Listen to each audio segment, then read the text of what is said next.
Hi hello welcome to Nisha's Tamil world. இன்றைக்கி நம்ம சேனலில் பாஸ்தா அதாவது மக்ரோனி எப்படி பண்ணுறதுன்னு பார்க்க போகிறோம்.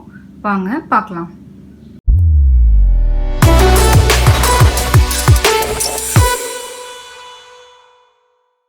பாஸ்தா செய்ய தேவையான பொருட்கள்: பாஸ்தா 200 கிராம், இஞ்சி பூண்டு விழுது 1 ஸ்பூன், கறி மசால் பொடி 1/2 டேபிள் ஸ்பூன். கறி மசால் பொடி எப்படி செய்யறதுன்னு ஏற்கனவே வீடியோ போட்டிருக்கேன். பார்க்காதவங்க மேலே ஐ பட்டனில் கொடுக்குறேன், அதில் போய் பார்த்துக்கோங்க. டிஸ்கிரிப்ஷன்லையும் கொடுக்குறேன். மிளகாய்த்தூள் 1/4 டேபிள் ஸ்பூன், மல்லித்தூள் 1 டேபிள் ஸ்பூன், கொத்தமல்லி இலை, வெங்காயத்தையும் தக்காளியையும் ஒரு மிக்சி ஜாரில் சேர்த்து நல்லா அரைச்சி எடுத்துக்கலாம். மாதிரி ஒரு பாத்திரம் எடுத்துக்கோங்க, அதில் 2 டம்ளர் தண்ணி சேர்த்துக்கோங்க. தேவையான அளவு உப்பு சேர்த்துக்கோங்க.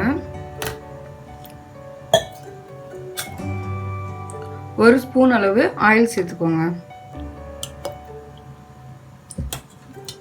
சேர்த்துட்டு இதை ஸ்டவ்வில் நல்லா கொதிக்க விடுங்க. இப்போது தண்ணி நல்லா கொதிச்சிருச்சு. நம்ம எடுத்து வச்சிருக்க பாஸ்தாவை இதை சேர்த்துக்கலாம்.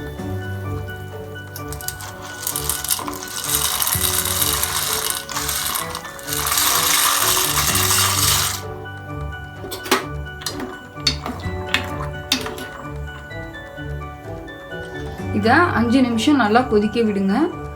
பாஸ்தா வெந்ததுக்கப்புறம் ஆஃப் பண்ணிடுங்க. பாஸ்தா நல்லா வெந்துருச்சு. இப்போ ஸ்டவ் ஆஃப் பண்ணிக்கலாம். இப்போ ஒரு பாத்திரத்தில் பாஸ்தாவை பாஸ்தா தனியாக வடிகட்டி எடுத்துக்கலாம். ஸ்டவ் ஆன் பண்ணி இப்படி ஒரு பேன் வச்சுக்கோங்க. பேன் சூடானவுடனே கொஞ்சமாக எண்ணெய் ஊற்றிக்கோங்க.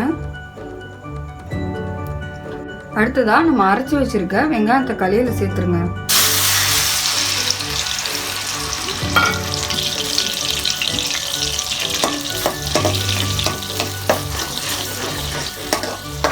வெங்காயம் தக்காளி பச்சை வாசனை போகிற வரையும் நல்லா வதக்கிட்டுருங்க.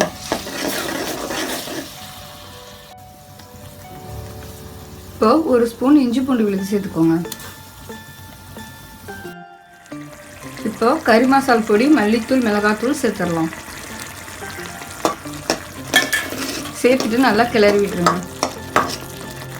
அடுத்ததாக நம்மளோட பாஸ்தாவை இதில் சேர்த்துடலாம்.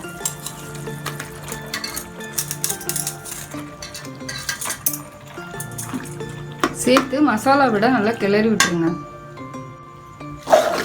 ஒரு 2 நிமிஷத்துக்கு இப்படி மசாலாவோட சேர்த்து நல்லா கிளறிக்கோங்க.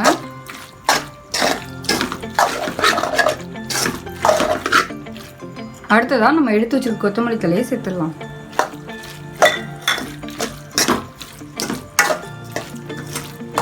இப்போ ஸ்டவ் ஆஃப் பண்ணிடலாம். அவ்வளோதான், நம்மளோட பாஸ்தா ரெடி ஆயிடுச்சு. இதை நீங்களும் வீட்டில் ட்ரை பண்ணி பாருங்கள். ட்ரை பண்ணி பார்த்துட்டு எப்படி இருந்துச்சுன்னு சொல்லுங்கள். இந்த வீடியோ உங்களுக்கு பிடிச்சிருந்தா லைக் பண்ணுங்கள், ஷேர் பண்ணுங்கள். நிசாஸ் தமிழ் வேர்ல்டுக்கு சப்ஸ்கிரைப் பண்ணுங்கள். அப்படியே பக்கத்தில் இருக்க பெல் பட்டனையும் கிளிக் பண்ணுங்கள். பாய்.